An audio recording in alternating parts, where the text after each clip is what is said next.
So we're out baling a field today. I'm riding the wagon. Got Kyle, one of my stackers here. Only the second time I think I've rode the wagon, or maybe third time I rode the wagon in, I don't know, 6 years.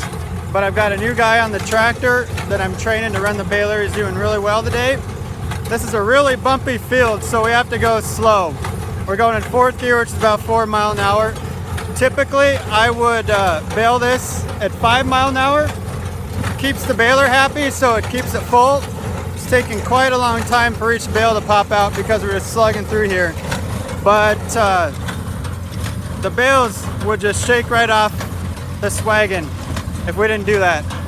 So, hope this is enjoyable to you, and let's let some of this footage roll.